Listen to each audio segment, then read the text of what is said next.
law of self-defense content you are about to enjoy is presented for general educational purposes only. It does not constitute legal advice.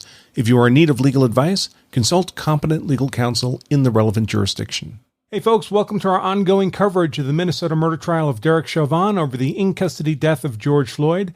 I am Attorney Andrew Branca for Law of Self-Defense, providing guest commentary and analysis of this trial for Legal Insurrection. And first, I do have a personal message I'd like to share with all of you. Folks, obviously thousands of you are new to me and my firm, Law of Self-Defense, and I have to say it's really humbling to see this onrush of attention, and thanks to so many of you for your kind words and encouragement. For those who'd like to know more about what we do, I'd like to offer each of you a complimentary copy of our best-selling book, The Law of Self-Defense Principles. It's a plain English explanation of use of force law, and I'd like to offer it for free. Normally, the book is $25 plus shipping and handling, but if you'll just cover the shipping and handling cost of getting the book to you, we'll cover the $25. If you're interested, and I hope you are, just point your browser to lawofselfdefense.com/free book. Okay, with that plug out of the way, let's jump right into today's witnesses. There was only one interesting witness, frankly, and that was the continuation of yesterday's ending witness, Sergeant Jody Steiger of the Los Angeles Police Department, who was the state's highly paid expert witness on use of force. So again, today's testimony began with the continuation of the direct questioning by Prosecutor Schleider of Sergeant Jody Steiger of the Los Angeles Police Department, retained by the state prosecutors as an expert witness on use of force tactics and policy. Now, you'll recall that the direct questioning of Steiger began yesterday afternoon, ran for about 30 minutes until Judge Cahill decided to call it a day. That direct questioning continued today for about another 45 minutes before the witness was turned over to the defense for cross-examination. Folks, here's a leading indicator that state-paid use of force expert witness Steiger was ultimately more favorable to the defense than he was to the prosecutors who'd paid him $13,000 to provide his purported use of force expertise to help convict Chauvin. What's that leading indicator? Whereas the state spent about 75 minutes questioning their own expert, defense counsel Nelson spent more than 90 minutes doing so. That's right. So fond was the defense of the state's expert, so strongly did the defense believe that the testimony of the state's expert favored Chauvin, that they spent 20% more time engaged with that expert in front of the jury than did the prosecutors who hired him. In fact, the disparity is even worse if we only look at the substantive questioning.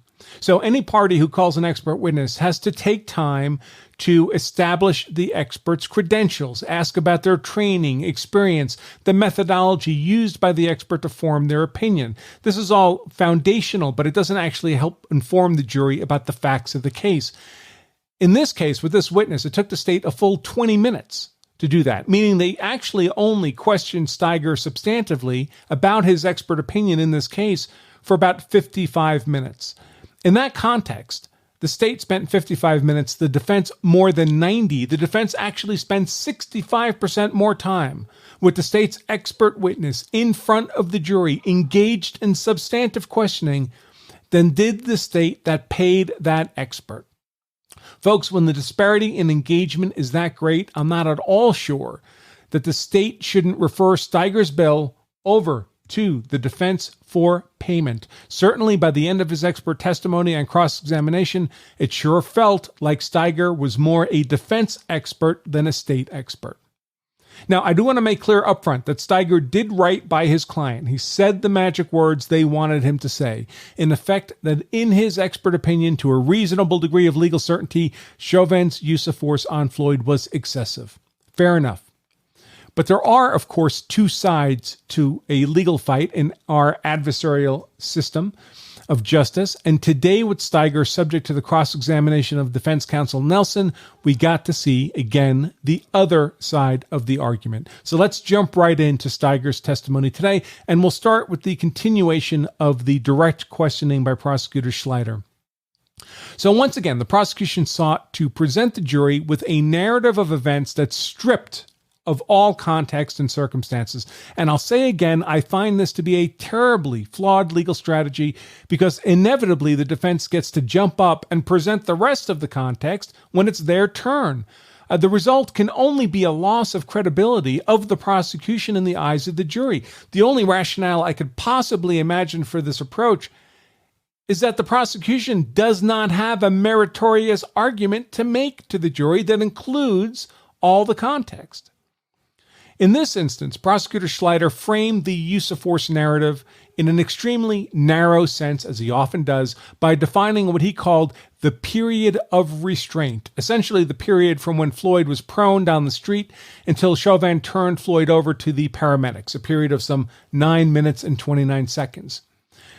The reason for this framing is to suggest to the jury that everything else that happened with Floyd prior to the start of the period of restraint should be considered off the table for purposes of evaluating the reasonableness of Chauvin's use of force. This is, of course, utter nonsense. A suspect who has been 100% compliant with arrest throughout is fundamentally a different and much lower risk for officers than is a suspect who's violently fought police officers for 10 minutes to the point where the officers concluded their efforts to make a lawful arrest were futile. To pretend that the officers who had just fought the violent suspect for 10 minutes are supposed to, erase that experience from their brains the moment the suspect appears to have ceased resistance? That's simply ridiculous, even childish. Another trick suddenly employed by the prosecution today is to move the goalpost on what they claim with Chauvin's precise physical misconduct. Throughout the entire week and a half of the state presenting their case in chief so far, they have been claiming that Chauvin placed his knee on Floyd's neck. Initially, according to the state witness MMA expert Williams, the placement of the knee in the neck constituted a blood choke, a use of deadly force upon Floyd. Later, the defense argued that this knee was constricting Floyd's ability to breathe, either initially by compression of the neck or later by compression of Floyd's whole body, and then all that was augmented by purported positional asphyxia. All those arguments were, of course, presented as if Floyd did not have a threefold fatal level of fentanyl in his system, which also effectively kills via asphyxiation. Now, this line of argument by Schleider, the knee on the neck, took a body blow from the defense today, however, when Nelson began displaying images of the knee placement from different angles, not just the bystander video, as Schleider uses, but different angles showing that Chauvin's knee appeared to be on Floyd's shoulder and back, rather than on Floyd's neck. Indeed, Lieutenant Mercil, the state's expert on MPD use of force training and policy, had explicitly agreed earlier this week on cross-examination that this appeared to be the case. The knee was on the back and shoulder blades, not on the neck. So what's the state to do when a key facet of their narrative of criminal conduct is contradicted by their own expert? Well, they move the goalposts, of course. Today, however, Prosecutor Schleider and his state-paid use of force expert Steiger began to avoid the claim that Chauvin's knee was on Floyd's neck, and instead started referring to Chauvin's knee being on Floyd's neck area. Well, what's the neck area? Well, as it happens, it includes the shoulder blades and upper back.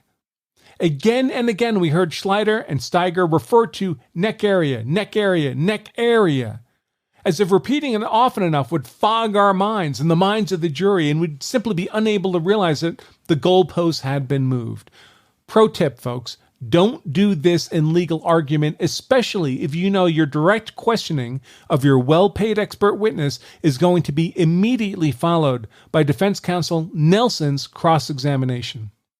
We'll cover how Nelson dealt with this active slate of rhetoric in a moment.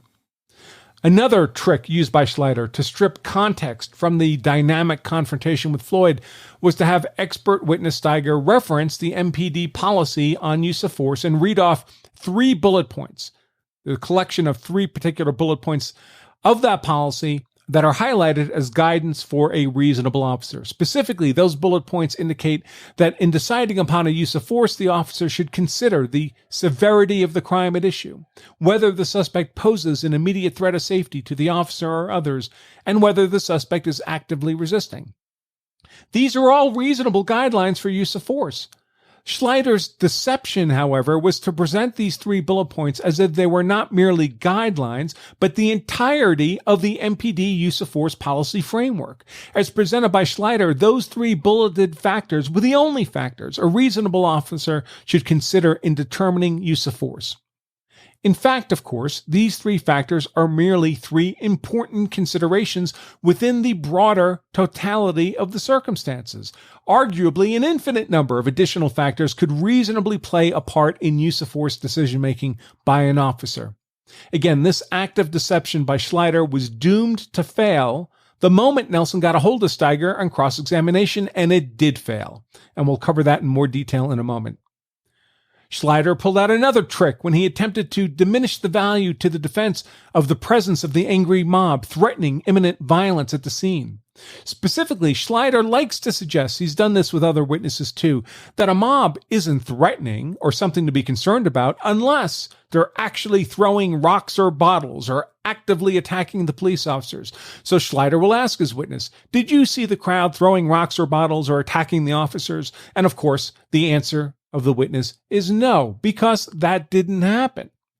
But is that the only conduct by a mob that could lead a reasonable officer to perceive a substantive threat of physical danger to himself, his partners, to EMS, even to the suspect for whom the officer has a duty of care, to the extent that a mob attack would interfere with that care? Of course not. Just as was the case with the bullet points falsely presented by Schleider as representing the totality of factors an officer must consider, similarly, throwing rocks and bottles and actively attacking do not constitute the totality of ways a mob can be threatening. Now, if you're thinking Nelson had fun with that line of questioning on cross-examination, you would be correct. More on that again in a moment when we get to cross. In fact, let's dive into things right now. So for future reference and viewing pleasure, here's the video of today's direct questioning of Steiger by Prosecutor Schleider is embedded in the text version of today's post. I'm going to jump right to the cross-examination of Steiger. Now, folks, there were a lot of shocks to my system in this cross-examination, mostly around the qualifications and experience of Steiger as a use of force expert witness. The first shocker in all of this on cross-examination was that despite the huge significance of this case and the national profile it has seized, the state apparently managed to choose as an expert, use of force expert witness, someone who had never testified in any state or federal court as a use of force expert before. I know you're thinking I mistyped that or misspoke it, so I'll repeat it. Sergeant Jody Steiger, the state's highly paid use of force expert witness, retained to share with the jury his expertise, his professional opinion in Minnesota v. Chauvin, one of the highest profile police use of force prosecutions in American history, has never before testified as a use of force expert witness in any state or federal court. This was his first. To say that I just about fell out of my chair when I heard that would be an understatement. It boggles the mind. Can the state really have thought it a good idea in a case of this magnitude, with such stakes, literally both Chauvin facing possible life in prison, effectively, and urban centers all over the nation facing an explicit threat of widespread rioting, looting, and arson, to retain as their premier use of force expert witness someone who had never before testified as such in court? Does that make sense? Why? Is it possible they literally could not find another use of force expert witness willing to provide the testimony they wanted? Was this their last option for the narrative they wanted told to the jury? Now, I don't know if that's the case. Of course, I couldn't know. But if there's an alternative explanation for how Sergeant Steiger got this, of all cases, to be his first outing as a use of force expert witness testifying in court, I can't imagine what it might be. I will tell you this much, as someone who does expert legal consulting work myself, and that is that, like any skill, you get better at it the more you do it. I'm a vastly more capable legal consultant on use of force cases in 2021 than I was in 1996 because of my accumulated experience. To put it another way, my first effort was nothing as capable as my most current effort, and that lack of experience on the part of Steiger showed starkly in his first effort testifying in this case. That's not a knock on Sergeant Steiger, by the way, who came across as quite likable. It's simply a reflection of the reality that experience matters. And in the context of providing use of force expert testimony in court, Steiger came into this trial with literally zero trial testimony experience. Zero experience. And it showed. Nelson also touched on the fact that Steiger's entire personal use of force experience was with the Los Angeles Police Department and the state of California, and not the use of force laws and policies of Minnesota. When pressed on this, Steiger answered that, well, police use of force policies were pretty much standardized across the entire country, but this reply would be contradicted in later cross-examination by none other than Sergeant Steiger himself, who offered or conceded on a variety of points many ways in which police use of force, in fact, did vary between jurisdictions. Even more shocking to me, as someone who does expert consultancy and expert reports, and in my own work, Steiger's preparation for his opinion and his testimony, his recollection of his own work product, was astonishingly subpar. In the context of the MPA training and policy materials he considered in coming to his expert opinion, for example, Nelson managed to disclose that many of the videos embedded in MPD training slide decks were never considered by him in forming his opinion. Why not? Because Steiger had received PDFs of those slides, not the actual PowerPoint decks themselves, and so the videos embedded in them could not be played. I don't even know what to say about that. Folks, I charge a lot of money for my legal consulting work, and one of the reasons I do is because when I take on a case, I look at everything. Everything. Nothing goes unconsidered. I can't imagine looking at a subset of training materials and providing a purported expert opinion on the central issue in a trial that could see a man sentenced to 40 years in prison. I mean, it's shocking. Another possible sign of Steiger's lack of experience was the nature of the written report of his opinion that he delivered to his clients as the work product of his $10,000 expert fee, later supplemented with an additional $3,000 for his court appearance in this case. Steiger's total report of his expert analysis and opinion amounted to a total of 461 pages. That's impressive, right? That sounds like $10,000 worth of work product to me. Except, of those 461 pages, fully 95% were appendices, mere attachments of the MPD training and policy materials that had been sent to Steiger by the prosecutors themselves. Only 26 of the 461 pages of that report were substantive analysis and opinion. We've probably all heard the expression that all a consultant really does is take your watch, look at it, and tell you what time it is. And Steiger certainly got that part of the job right. In another indication of Steiger's poor grasp of the content on which he was supposed to be expert for purposes of his testimony in this trial, at one point Nelson began digging into the specific MPD use of force policies, central to deciding if Chauvin's conduct was reasonable on the one hand, or worthy of a 40-year prison sentence on the other. As part of that discussion, Nelson began to focus on one particular policy, asking Steiger to confirm if that was policy number 5-303. In fact, that is one of the key MPD use of force policies in this case. Steiger did not know. He literally told Nelson, I don't know the exact number. Again, I just about fell out of my chair. It's not like Steiger was having a casual conversation about MPD use of force policy at a dinner party. He'd accepted $10,000 to write a 26-page report on precisely these policies and another $3,000 to show up in court and testify about them in a case with a multi-decade prison sentence and widespread rioting on the line, and he couldn't remember the number of the key policy in that analysis? Next, Nelson switched over to asking Steiger about the U.S. Supreme Court case of Graham v. Connor, one of the seminal U.S. Supreme Court cases on police use of force. By the way, if you haven't read it, you should. You can find it at lawofselfdefense.com/Connor, Connor. It's also linked in the text version of today's content. When Steiger had been pressed about variances in use of force law across jurisdictions, he'd pushed back by claiming that they were all basically the same because they were all based on the legal standard of Graham v. Connor.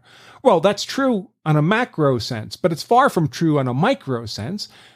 And in the use of force law, folks, the details matter a lot. Nelson began this discussion of Graham by first using it to, frankly, gut Prosecutor Schleider's earlier claim that the three highlighted bullet points in the MPD use of force policy, severity of the crime, threat of the suspect, resistance of the suspect, were the only factors to consider. He did so by first having Steiger confirm that MPD policy was thoroughly based on Graham v. Connor, something Steiger could hardly deny, both because MPD policy explicitly cites Graham, and Steiger himself had just claimed that all law enforcement use of force everywhere in the U.S. was based on Graham. Then Nelson dug into Graham. Isn't it true, he asked, that Graham is not limited to 3 bullet points of consideration in deciding if a use of force by police is reasonable? Well, yes, answered Steiger, that is true. Isn't it true, Nelson asked, that Graham itself says the test of reasonableness under the Fourth Amendment is not subject to exact definition, but requires careful attention to the facts and circumstances of each case? And here Nelson's effectively quoting from Graham. Well, that's correct, answered Steiger. And isn't that because an officer's use of force decision may well include those 3 bullet points highlighted by Schleider, but it certainly is not limited to them? And again, the state's own highly paid use of force expert was obliged to agree with the defense. In fact, Nelson asked, the officer needs to consider the totality of the circumstances. Yes, answered Steiger. The subject's actions? Yes. Before, during, and after the use of force? Yes. Everything the officer knew at the time? Yes, again. There are many layers to use of force decision-making, Nelson suggested, including general training, the general surroundings of the event, the specific surroundings of the event, the type of force used, how long it's used, the officer's perceptions and actions, the suspect's actions, officer training, personal experience, tactical advantages and disadvantage. Yes, to all that, agreed Steiger.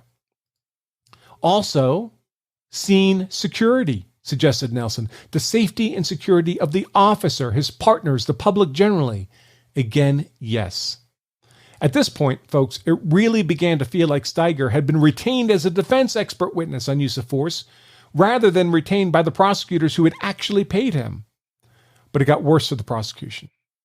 Nelson asked if it wasn't true that there were certain situations that by their very nature created an exceptionally heightened concern on the part of responding officers, like a domestic, Nelson suggested, or like a robbery or a shooting, Steiger answered. Sure, answered Nelson, agreeing. So sometimes an officer might have to be prepared for an increased risk. Oh, I wouldn't agree with that, said Steiger. Oh, explain. Well, an officer should be prepared for the highest level of risk in every encounter. Well, that's helpful to the defense. So every time an officer responds, there's an inherent risk. It's the nature of policing. A reasonable police officer has to be prepared for the risk level to change, asked Nelson. Steiger said, correct. It's hard to imagine more helpful testimony for the defense. Nelson also again hit the point that MPD use of force policy was not a simple binary framework, if A then B, if X then Y, as Schleider suggested to the jury, but that in fact every single facet of that policy has qualifications. If time allows, as safety permits, and so forth. Again, Steiger was obliged to agree. Nelson asked, police don't look at force in a vacuum, do they? Steiger, we should not. I look to the totality of the circumstances. And among those circumstances, Nelson suggested, was what the officer knew going into the call important, correct? Correct, answered Steiger. Do you agree that in this case, Nelson asked, Chauvin was responding to a priority 1 call, backing up other officers, both of whom were brand new rookies, by the way? Code 3, lights and sirens, to deal with a suspect who was as much as 6.5 feet tall and believed to be under the influence? Correct. Reasonable for the officer to rely on that information as it sets the stage, the inherent risk of responding to that call? Steiger said yes. Is the fact of Floyd's size of particular concern? Asked Nelson. I wouldn't say so, said Steiger. Okay, that's interesting. Explain. Well, Steiger answered, I'd seen even small suspects be even more dangerous than large ones. Well, holy cow, folks. In other words, it's not a case where an officer should not infer greater risk from a large suspect. It's a case where an officer should infer that same risk from even a small suspect.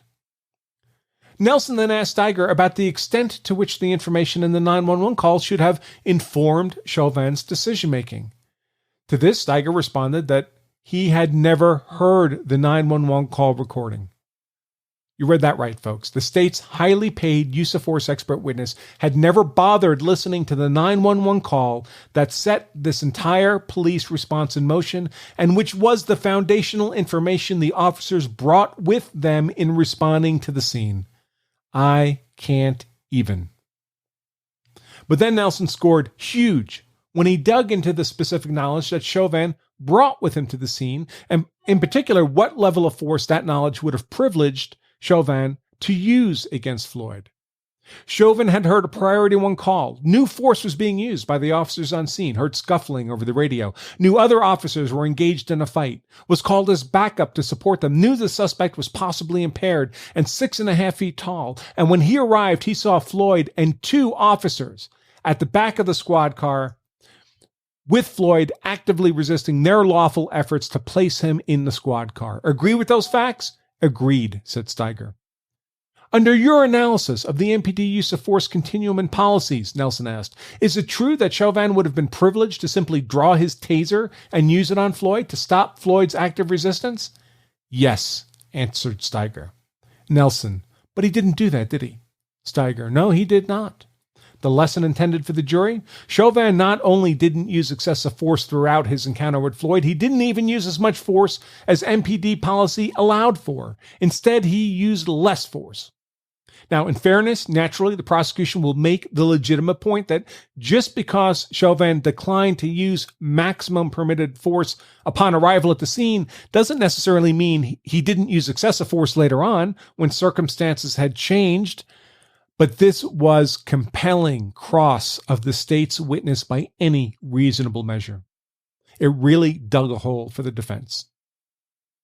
Then we had another incident in which Steiger seemed woefully poorly informed about his own $10,000 26-page report. Nelson asked if Steiger himself had not concluded in his report that the efforts of Lane and King to compel Floyd's arrest had, because of Floyd's active resistance, ended when they realized the, quote, futility of their efforts.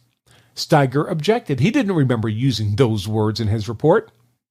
Well, Nelson asked, would referring to your report refresh your recollection? He hands over the report. Steiger looks at it, reads, nods.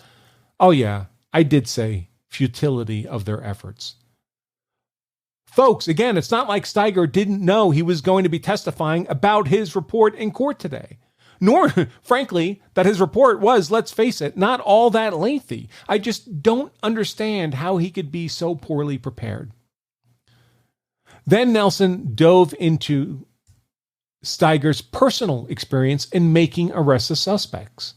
Isn't it true that sometimes suspects lie in an effort to avoid arrest? Yes. They'll bargain. Yes. They'll make up complaints of distress. Yes. Should an officer consider not just the words, but also the actions to see if they are consistent with the words? Yes. Isn't it true that when Floyd began saying he couldn't breathe, wasn't he at that moment violently fighting with the officers to prevent them from putting him in the squad car?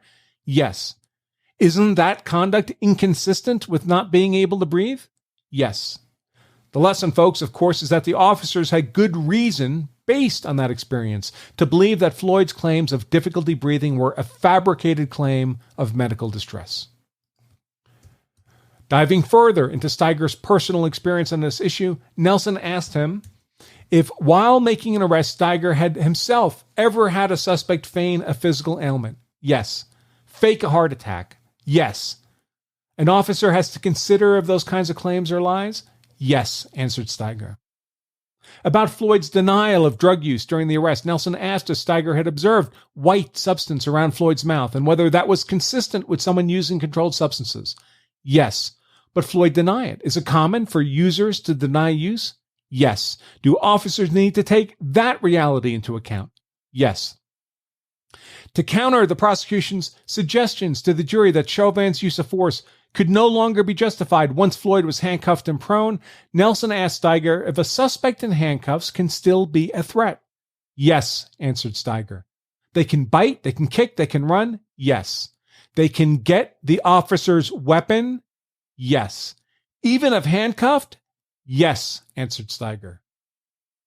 The notion that a handcuffed suspect is no longer a threat, that's not correct, right? A handcuffed suspect can continue to present a risk to the officers and others. Yes, answered Steiger. Then Nelson scored what many may perceive to be an important point, although, frankly, I'm rather ambivalent about this, but I'm sure lots of hay will be made of it. Nelson played a short piece of video in which Floyd is prone on the street, and he's speaking in that muttering fashion he has throughout this event. And Nelson asks Steiger, what's Floyd saying there? Is he saying, I ate too many drugs? Steiger answers, well, I can't tell what he's saying. No worries. Nelson's happy to play it again for Steiger and the jury. And he does. He plays it a second time. Is that him saying, I ate too many drugs? Steiger's still unsure if that's what Floyd was saying, and Nelson lets it go. But the jury has heard the suggestion.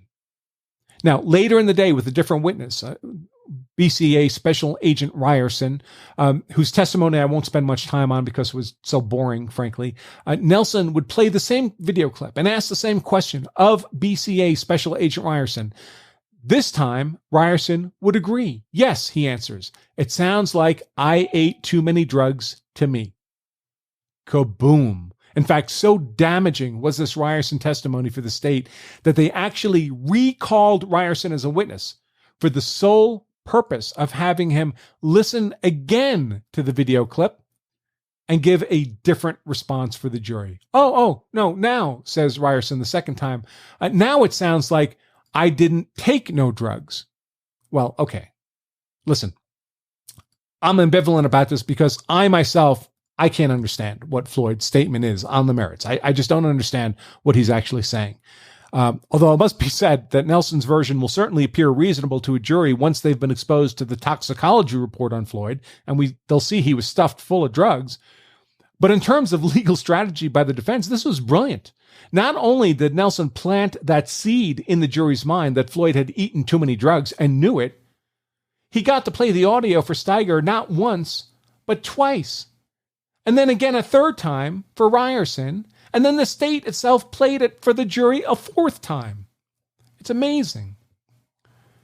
Then Nelson turned to gutting the prosecution's suggestions that Chauvin's conduct was criminal because he'd failed to de-escalate as required by MPD policy. Isn't it true that officers who initially considered hobbling Floyd when he kicked at them? Well, yes, answered Steiger. Did they hobble him? Well, no. So they changed their mind? Yes. And hobbling would have been an escalation of force by the officers, requiring reporting to a supervisor, a sergeant. Yes? Yes, agreed Steiger, according to MPD policy. Well, Nelson asked, when an officer is considering using a higher degree of force, but then changes his mind and does not escalate, is that a form of de-escalation? Yes, answered Steiger. So, not only did Chauvin use less force than MPD policy allows when he arrived on scene, he didn't taser Floyd, he was still de-escalating his use of force when Floyd was prone on the street by reversing an initial call to use the hobble. Now, you'll recall that Nelson had previously asked MPD use of force trainer Lieutenant Mercel if there could be circumstances in which it was appropriate to forcibly restrain a suspect all the way up until EMS arrived. And Mercel had responded that, yes, there were, and in fact, he had done exactly that himself in his own career as a street cop. That was devastating for the prosecution. Now Nelson asked Steiger if it would be appropriate for an officer holding a suspect in custody and knowing that the suspect was in medical distress, required advanced medical care, to maintain restraint of that suspect until EMS arrived to ensure the suspect received that care when EMS got there. Yes, answered Steiger, that would be a reasonable use of force. Then, after a short morning break, Nelson switched targets to the prosecution's continued suggestions that the crowd observing Floyd's arrest should have played no role in the officer's perception of risk, their use of force decision-making, or their ability to provide appropriate care to the suspect in their custody. Nelson here turned to MPD training materials on dealing with crowds, confirmed that Steiger was familiar with those materials, and began to step through them. Crowds are dynamic, according to MPD training. Isn't that true? Yes. They can contain elements of different people per training. Yes. Nonviolent crowds can quickly become violent per training. Yes. Even just 10 to 12 people, the dynamic can suddenly change. Yes. An officer needs to be sensitive to the potential risk, even of a crowd that in the moment is peaceful, according to MPD training? Yes. Engaging with the crowd can distract the officer? Yes. Things a crowd says to the officer can itself create a reasonable perception of risk. Here, Steiger responds that, well, words alone cannot justify a use of force, and that's quite correct. But words, Nelson asks, said in a particular tone can heighten a reasonable officer's perception of risk. Oh, risk? Yes, says Steiger. The MPD trains officers to consider the potential signs of aggression. Isn't that true? Asked Nelson. Yes, like raised voices, tensing muscles, exaggerated gestures, pacing, all of which, by the way, MMA expert Williams engaged in on the sidewalk and in the street. Yes, answers Steiger. What if someone tells the officer they'd like to slap the F out of you? Could that be perceived as a threat? Yes, answers Steiger. Of course, we know some of the crowd, particularly State Witness Williams, were explicitly shouting threats of imminent physical violence at the officers, as demonstrated in the collected videos of the event. Nelson asked if an officer placing a knee on the base of the neck across the shoulder blades was an appropriate use of force technique in the correct circumstances. Yes, answered Steiger. In fact, asked Nelson, you were trained that way, weren't you? Yes, answered Steiger. Nelson asked if the MPD training materials reviewed by Steiger suggested that officers should take particular caution in providing CPR if doing so required removing handcuffs, as of course it would, because the training informed officers that the suspect may come to and be agitated and ready to fight. MPD training does teach that, Steiger answered. In fact, Nelson said, you have had that same training yourself. Yes, answered Steiger. A suspect was passed out, came to, and fought you more. You've had that personal experience as a police officer. Yes, answered Steiger. Again, I feel obliged to remind readers at this point that Steiger is the highly paid use of force expert hired by the prosecutors to assist them in convicting Chauvin. He is not a defense witness, though you'd be hard-pressed to know that based on his testimony on cross-examination. Then, for the first time in my recollection, so far in this case, Nelson touched on the fact that the medical examiner had found no damage to Floyd's neck, whatever. Wouldn't you expect damage, Nelson asked Steiger, if the weight placed on the neck was substantial? Steiger prudently declined to offer an opinion. And then Nelson used a little trick we've seen him use before with other witnesses when they do this. They don't want to answer the question. That's fine, he said, I get it. Better for us to ask a doctor that, right? Right, agreed Steiger. Whew. Does anybody doubt that Nelson has a doctor lined up to say exactly that? And the jury will perceive that even the state's own use of force expert believes that the doctor's opinion is more credible than the state's expert? All right, folks, well, this is obviously getting really long. I want to get it all out of you to you sometime tonight. So I'm going to end my coverage of Steiger on cross there. I think I've covered most of the high points. There is, of course, more detail worth listening to or watching. So I do encourage you to watch the video of that cross-examination of Steiger. It is embedded in the text version of today's content. There was also a redirect, a recross of Steiger. Those can also be viewed in the videos embedded in the text version of the post. They're short and they're worth listening to. But I just don't have time to cover them in detail in this content form. Now, there were other state's witnesses, but frankly, they were pretty much mind-numbingly boring, so I won't cover them in depth here, except in summary form. The other witnesses included BCA Special Agent Ryerson.